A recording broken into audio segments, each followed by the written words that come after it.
This is part of a series of clues that can help you get your head around both the design of the flat Earth system we live in and who has been involved in the deception to hide it from you. This clue revolves around one of the most remarkable men you may have never heard of, Richard E. Byrd, and his relationship with Antarctica and the secret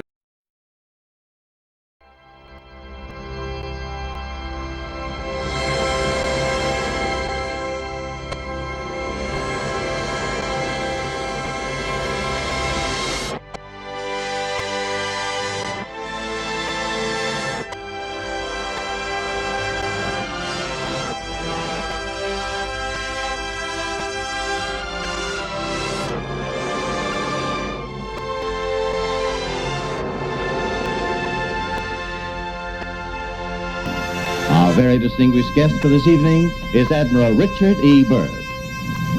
The North Pole used to be a no man's land, but these are the days when, by buying a ticket on a commercial airliner, you can fly across the North Pole and drink a cocktail at the same time. Yet only 60 or more years ago, about 35 years ago, our guest tonight found out whether there was any land north of the North American continent. And to look for some bases.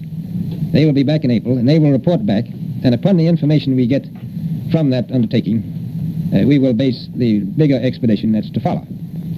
Is that very definitely planned, or is that... That is being planned right now.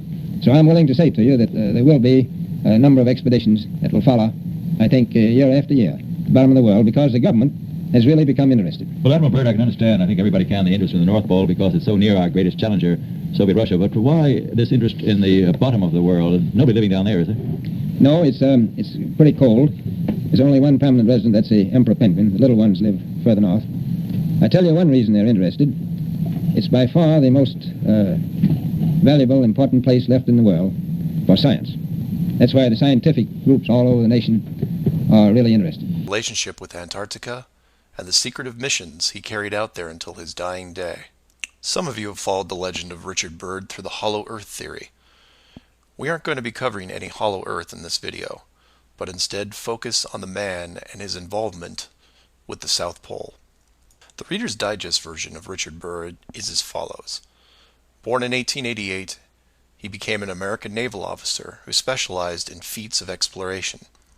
He was a pioneering American aviator, Medal of Honor winner, polar explorer, aircraft navigator, expedition leader in the worst environments in the world, and the youngest admiral in the history of the Navy.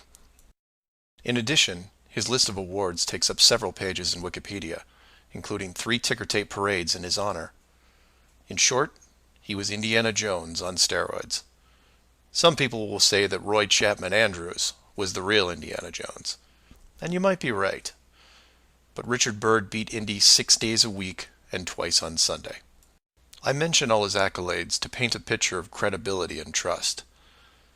The governments of the United States and the world trusted his judgment and leadership, and took advantage of every chance they had to put him in charge of special missions. The first large-scale mission was an expedition to Antarctica in 1928. This was noteworthy because even though he had just flown over the North Pole in 1926, all expeditions from 1928 on were focused on the South. The expedition lasted 2 years, and during it, at the age of 41, he was promoted to admiral. His second Antarctic expedition ran from 1933 to 1935, and his third from 39 to 40. While in Antarctica, he was also an advisor for other countries who had their own expeditions, including England, France, Germany, and building off previous countries' expeditions from Belgium, Japan, and Sweden. He then helped lead U.S. Navy fleet operations in World War II, was present during the Japanese surrender in 1945, but then something strange happened. He went back to Antarctica. Now, some of you aren't surprised because he'd been there since 1928, and I agree with you. It's the how that's interesting here. His fourth trip to Antarctica wasn't an expedition. It was a military operation called Operation High Jump.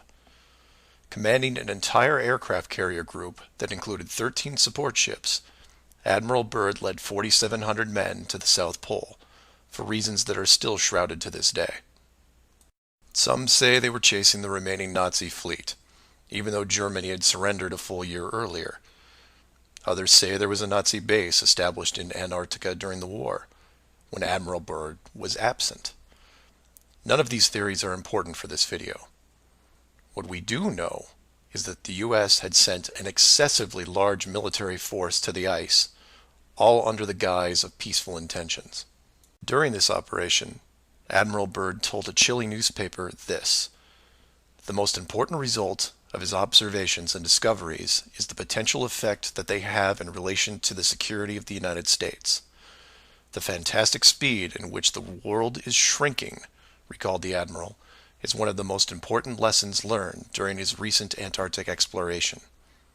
I have to warn my compatriots that the time has ended when we were able to take refuge in our own isolation and rely on the certainty that the distances, the oceans, and the poles were a guarantee of safety." After the operation, Admiral Byrd toured the States and gave interviews, the most interesting of which is a national television show in 1954 called The Longines Chronoscope. A horrible name, but a decent show. I've added a segment of it at the end of this video and linked it in the description. During this television interview, he first spoke of an area beyond the South Pole as large as the United States, which no one had set foot on yet. He then went on to say that there would probably be expeditions year after year because the U.S. government had really become interested. The interviewers then probed as to why the interest in the South, when any perceived military threat from Russia, keep in mind this was 1954, would be from the North. He went on to say that it was the most valuable and important place in the world for science. It involved the future of the nation, an untouched reservoir of untapped resources, including coal, oil, minerals, and uranium. He added that at the time of the interview, there were 7 nations currently engaged in Antarctica, including Russia, Australia, Argentina, Chile, and New Zealand. During the interview, the Admiral talked about planning the next military mission to Antarctica.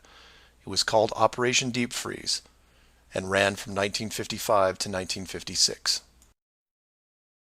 The mission was completed, and he supposedly returned home. Now this is where you come in and say, so what? And normally I'd agree with you, except for what happened next. Nothing happened next. The missions just suddenly stopped, and that was it. No other expeditions, military or otherwise, were conducted on the continent, ever. Then a treaty was put in place banning any country from doing basically anything. The end. And if you're wondering what you're missing, it's this. Admiral Byrd goes on television, says that this massive body of land, most of which sits on a plateau 2 miles high, is rich with every resource you could ever want, energy rich, pristine, with no indigenous population or plant life, and every country that has sent teams is ready to carve it up like a big turkey. Not to mention, there's an expanse of land larger than the United States they haven't even looked at yet.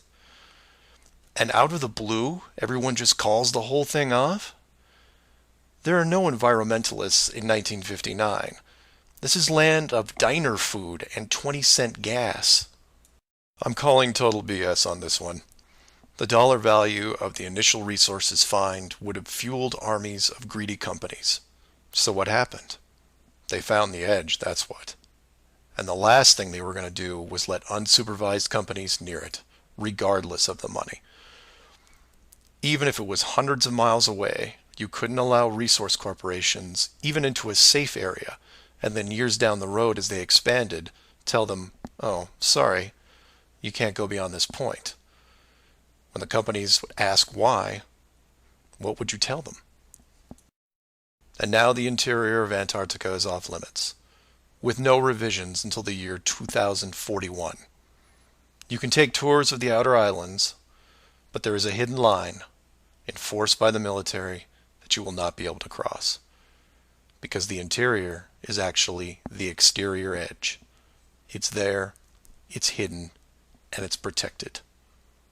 The Earth you live on is flat. So do some of your own research and ask questions. Please feel free to email me at msargent23@comcast.net or 303-494-6631. Our very distinguished guest for this evening is Admiral Richard E. Byrd. The North Pole used to be a no man's land, but these are the days when, by buying a ticket on a commercial airliner, you can fly across the North Pole and drink a cocktail at the same time. Yet only 60 or more years ago, about 35 years ago, our guest tonight found out whether there was any land north of the North American continent. He made that first discovery flight, and Admiral, an expedition to which I believe you're the advisor is now en route. What is that expedition doing? Well, that's the icebreaker Atka, and it's a reconnaissance expedition. It's going down to the South Pole area to make certain observations and to look for some bases. They will be back in April, and they will report back, and upon the information we get from that undertaking, we will base the bigger expedition that's to follow. Is that very definitely planned, or is that... That is being planned right now. So I'm willing to say to you that there will be a number of expeditions that will follow, I think, year after year, at the bottom of the world, because the government has really become interested. well, Admiral Byrd, I can understand, I think everybody can, the interest in the North Pole because it's so near our greatest challenger, Soviet Russia, but why this interest in the bottom of the world? Nobody living down there, is there? No, it's pretty cold. There's only one permanent resident, that's the emperor penguin. The little ones live further north. I tell you one reason they're interested. It's by far the most valuable, important place left in the world for science. That's why the scientific groups all over the nation are really interested. But more important than that, it has to do with the future of the nation, those to come after us, or even during your lifetime. Because it happens to be an untouched reservoir of natural resources. And, you know, as the world shrinks with an ever-increasing acceleration, far-flung places, once useless, like we thought the North Pole was, and no man's land, become very useful. The bottom of the world will be important, not only to us, but to our allies. I was going to ask you, does it have military importance? It has some, and as the world shrinks, it will continue to shrink with an ever-increasing acceleration, thus bringing these places closer. And in the future, I can see a time when it will be very, very important strategically.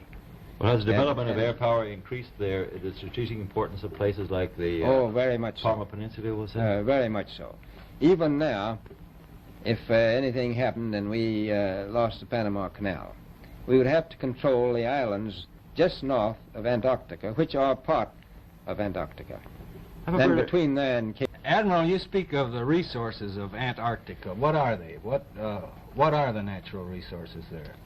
Well, we've found enough of coal within 180 miles of the South Pole in a great ridge of mountains. It's not covered with snow, enough to supply the whole world for quite a while. Well, that's the coal. Now, there's evidence of many other minerals. We are pretty sure there's oil. Now, that coal shows the bottom of the world. Now, by far the coldest spot in the world. Where that coal is gets 100 below zero in the winter. well, It was once tropical. So we think there's oil there, and there's evidence, probably uranium there. is it any secret? Is there uranium there? That would be the only thing that would be practical to actually go after, I suppose. Everything else would be economically unfeasible, wouldn't it? Well, as we recklessly expend our resources, the time will come when we'll have to go after that stuff down there. Well, you know, I avoided what you said about uranium. I'm not sure about that. I don't want to have the world fight over the Antarctic. And Robert, is there a competition among other nations to try to get information about Antarctica and possibly to secure some of these resources? Well, yes. There are now 7 nations very much interested. Russia is interested tremendously. That I'm sure of. Australia has an expedition down there. The Argentine, the Chile, New Zealand, Britain, and so on. Now, you can understand those people down there being interested because they live down there, the New Zealanders, the Argentinians, the Chileans, and Australians. And so we don't do much about claiming anything. Admiral, you make this sound a little crowded. Are there that many expeditions now there or en route there? Well, you know, as I said, it's the most peaceful place in the world, but I don't think it will be for long because of this intense interest on the part of other nations.